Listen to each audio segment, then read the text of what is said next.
कर दिया है और मारे गए नक्सलियों में से एक की शिनाख्त भाकपा माओवादी संगठन के central committee member Prayag Manjhi के रूप में हुई है। उस पर राज्य सरकार ने 1 करोड़ का इनाम रखा था। उसे नक्सली संगठन में विवेक के नाम से जाना जाता था। पिछले कुछ महीनों से वह गिरिडीह की पार्श्वनाथ पहाड़ी और आसपास के इलाकों में सक्रिय था। झारखंड के अलावा बिहार, छत्तीसगढ़ से लेकर ओडिशा में 100 से भी अधिक नक्सली वारदातों में उसका नाम आया था। सीआरपीएफ और पुलिस बल की संयुक्त टीम लतपनिया थाना क्षेत्र के लुगु पहाड़ और उसके तराई वाले जंगली इलाकों में सर्च ऑपरेशन पर निकली थी। इसी दौरान जंगल में छिपे नक्सलियों ने पुलिस और सुरक्षा बलों पर गोलीबारी शुरू कर दी थी। जवानों ने भी मोर्चा संभाला और जवाबी फायरिंग की। सर्च ऑपरेशन में सीआरपीएफ और झारखंड पुलिस के जवान शामिल हुए। फिलहाल मुठभेड़ अभी जारी है। झारखंड में इस वर्ष पुलिस और सुरक्षा बलों के साथ मुठभेड़ में अब तक कई नक्सली ढेर हो चुके हैं।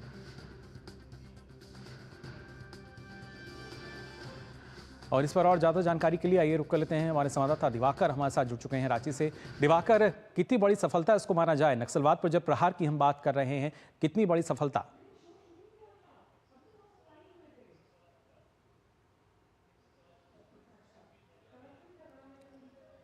है क्योंकि झारखंड में एक तरीके से जो नक्सलवाद है वो अपनी अंतिम सांसें गिन रहा है। लगभग जितने भी पॉकेट्स थे, चाहे वो गिरिडीह का इलाका हो, गढ़वा का इलाका हो, हजारीबाग का इलाका हो, बोकारो का इलाका हो, जमशेदपुर और उसके आसपास के जो चाईबासा के इलाके हैं, सरायकेला, खरसावां, इन तमाम जगहों पर लगभग जो कह सकते हैं कि नक्सलियों का खात्मा हो चुका है। एक जो पॉकेट्स बचा हुआ है वो चाईबासा का पॉकेट्स है, जहां सरंडा के जंगल के आसपास के जो इलाके हैं वहां पर नक्सलवाद जो एक अंतिम सुगबुगाहट उनकी है, छटपटाहट है, वो सिर्फ देखने को मिल रहा है। और उसी के तहत वहां से नक्सली, क्योंकि वहां पर लगातार ऑपरेशंस चल रहे हैं, सुरक्षा बलों द्वारा, सीआरपीएफ द्वारा, तमाम लोगों द्वारा वहां पर जो कमान संभाल लिया गया है और उसके बाद जो ऑपरेशंस चल रहे हैं उसके बाद नक्सली वहां से भागे थे। और उसके बाद यह भी कहा जा रहा है कि जो बिहार से झारखंड से सटे हुए सीमावर्ती इलाके हैं, जमुई, वहां से भी कुछ नक्सली गिरिडीह के रास्ते बोकारो में आकर छुपे हुए थे। उसके बाद जब पुलिस को सूचना मिली है तो सुबह करीब 5 बजे ये नक्सल के खिलाफ ऑपरेशन यहां पर चलाया गया था। करीब 2.5 घंटे तक मुठभेड़ चला है,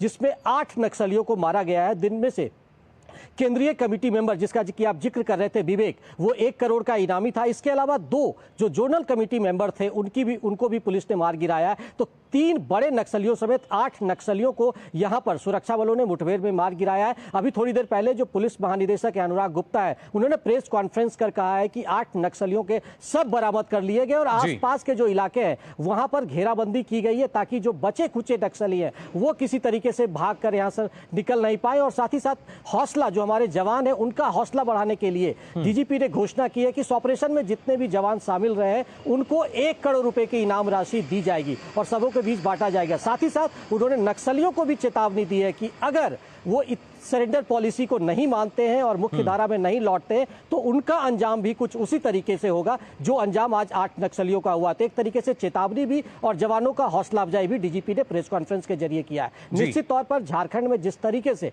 नक्सलियों के खिलाफ लगातार ऑपरेशन चल रहे हैं, उसमें चाहे वो गढ़वा का बूढ़ा पहाड़ का इलाका हो, चाईबासा के सरंडा के जंगल हो, चाहे फिर बोकारो के ये लुगु पहाड़ी का इलाका हो, इन तमाम जगहों पर लगातार एक के बाद एक ऑपरेशन चल रहे हैं। और जो नक्सलियों ने अपना जाल बिछा कर रखा था, आईईडी ब्लास्ट करने के जरिए जवानों को डराने का जो मंसूबा उन्होंने पाल रखा था, उसको भी लगातार यहां पर नाकाम किया जा रहा है। लगातार जो वैसे बम है, निरोधक दस्ते के जरिए उनको पकड़ा जा रहा है और उसको जो है वो निष्क्रिय किए जा रहा है। तो ये एक जो मनोबल तोड़ने की कोशिश है, इसी छचपटाहट के जरिए जो नक्सली है वो किसी दूसरे इलाके में निकलकर कुछ सुगबुगाहट पैदा कर रहे हैं। लेकिन नजरें बनी हुई है और लगातार सुरक्षा बल को जैसे ही सूचना मिलती है इस तरह के ऑपरेशंस को अंजाम देकर जो अंतिम ऑपरेशन एक तरीके से कहें झारखंड में वो किया जा रहा है। क्योंकि कहा जा रहा है कि जो नक्सलियों के लिए टारगेट जो दिया गया है कि 2026 तक देश को नक्सल मुक्त किया जाएगा, उसमें झारखंड महती भूमिका निभाएगा। और झारखंड की तरफ से भी लगातार इस मामले में प्रयास हो रहे हैं कि नक्सलियों के जो मंसूबे हैं उसे बेनकाब किया जाए और उनका खात्मा किया जाए। उस कड़ी में यह बहुत बड़ी सफलता आज जो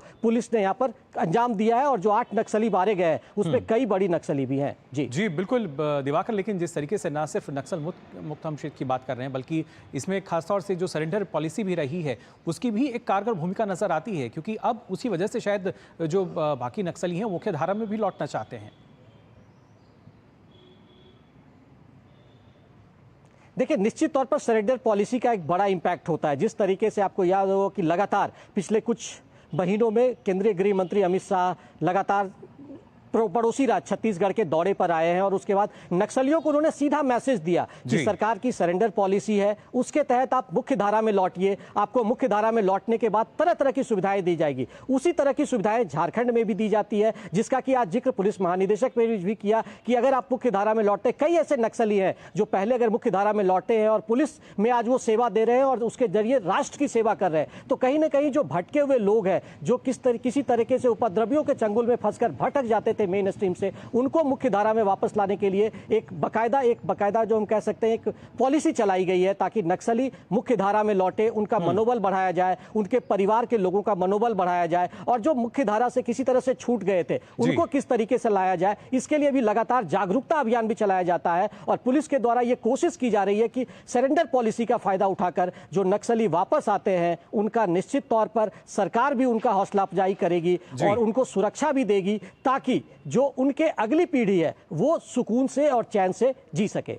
जी बिल्कुल दिवाकर, लेकिन अब भाई जिस तरीके से 8 जो नक्सली हैं वो तो ढेर हो चुके हैं, लेकिन क्या माना जा रहा है और कितने नक्सली हैं? क्योंकि अभी भी जो आप बता रहे थे जिस तरीके से सर्च ऑपरेशन भी जारी है, मुठभेड़ की भी अगर बात की जाए।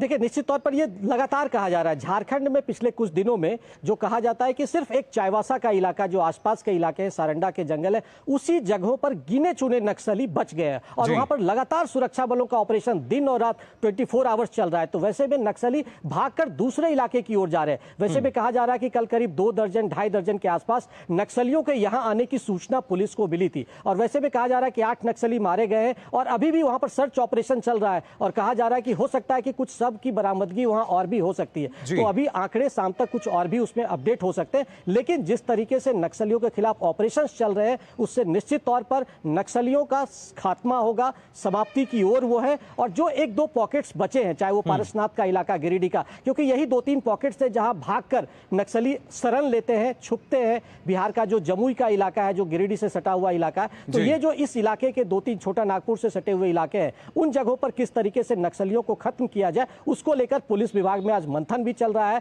डीजीपी एक महत्वपूर्ण बैठक भी कर रहे हैं और तमाम जो सुरक्षा बल की एजेंसियां हैं वो उस बैठक में शामिल होगी और उसके बाद ऑपरेशन को किस तरीके से अंतिम अंजाम तक पहुंचाया जाए उस पर एक फाइनल रणनीति बन सकती है। जी बिल्कुल। और खासतौर से दिवाकर, अगर देखा जाए, क्योंकि जिस तरीके से जो नक्सलवाद को खत्म करने के लगातार प्रयास किए जा रहे हैं, उसके साथ साथ अगर देखा जाए तो अब क्षेत्र में जो कहीं ना कहीं विकास को भी उसके जरिए गति मिलती नजर आ रही है। क्योंकि अब से पहले एक डर दहशत का माहौल होता था, जो योजनाएं हैं वो क्रियान्वित नहीं हो पाती थी, जो काम है वो नहीं हो पाता था, लेकिन अब जो सरकार ने कहा वो होता हुआ नजर आ रहा है।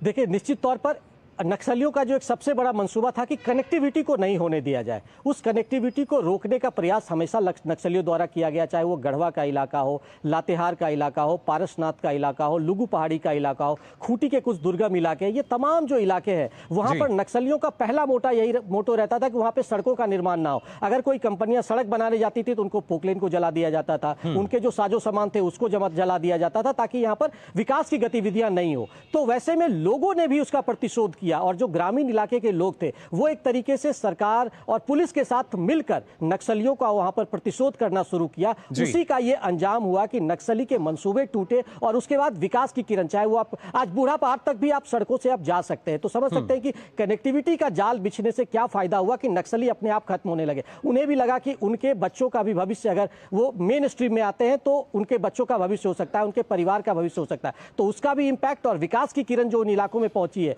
और जो सरेंडर पॉलिसी है, किस तरीके से उनको सरेंडर पॉलिसी का फायदा मिला है। उनके बच्चे आज अच्छे स्कूल्स में पढ़ रहे हैं, सरकारी स्कूल्स में पढ़ रहे हैं। तो तमाम तरह की सुविधाएं जब उन लोगों को मिलने लगी तो निश्चित तौर पर उससे दूसरे लोग भी प्रभावित हुए, जो एक तरीके से उपद्रवी तत्व बन गए थे, मुख्य धारा से वो बाहर चले गए थे। वैसे लोगों को वापस लाने के लिए जो अभियान चलाया गया उसका भी इंपैक्ट हुआ और उसके जरिए अब जब वो विकास की किरण उन इलाकों में पहुंच रही है तो निश्चित तौर पर दूसरे लोग भी मोटिवेट हो रहे हैं और उस विकास की किरण का फायदा उठाने लगे हैं।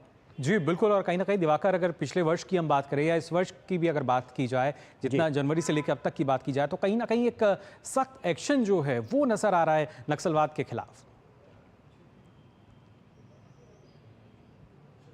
एकदम निश्चित तौर पर आपको हम थोड़ा सा बैकफ्लैश में लेके चलते हैं। आपको याद होगा कि नक्सल झारखंड में भी कुछ दिनों पहले विधानसभा चुनाव हुए थे, उसके बाद लोकसभा के चुनाव जब हुए, तो ये तमाम तरह के जब चुनाव होने के, लोकसभा के चुनाव पहले हुए थे, फिर विधानसभा के चुनाव हुए। इस दौरान बूढ़ा पहाड़ का जो इलाका था, आपको हमको याद होगा कि वहां पे वोट लोग नहीं करते थे। मतलब मैं जब उस इलाके में पहुंचा, और सरायकेला खरसावा हो, खूंटी के कई इलाके में मैं पहुंचा था, उन इलाकों में मैंने पाया था कि कई ऐसे लोग थे जिनकी उम्र 70 वर्ष हो गई थी, 60 वर्ष हो गई थी, उन्होंने कभी वोट नहीं किया था, लेकिन पहली बार उन्होंने वोट किया। तो ये क्या, नक्सलियों के खिलाफ जो डर और खौफ था, वो खौफ खत्म हुआ, और वो खौफ सुरक्षा बलों ने खत्म किया, जिसकी वजह से लोग मेन स्ट्रीम में शामिल हुए। ये एक तो बड़ा बदलाव जो है, जिस तरीके से नक्सलियों के खिलाफ ऑपरेशन चला है पूरे देश भर में, उसका एक पॉजिटिव इंपैक्ट हुआ है।